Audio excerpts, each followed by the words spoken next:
но сме и деца на татко. Защото татко, без него, няма как да се появим на този свят.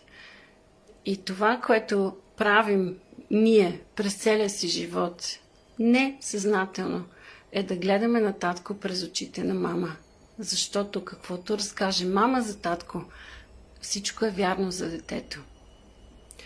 И по някой път, когато конфликтите между партньорите са толкова дълбоки и двамата са в изключителна недостатъчност, в липси, опитват се да докажат себе си един на друг, своята ценност, своите вярвания, да се налагат, да има...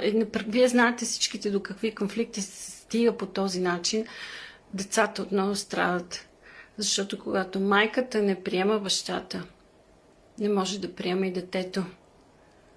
Напълно.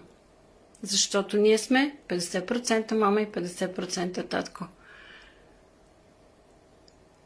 И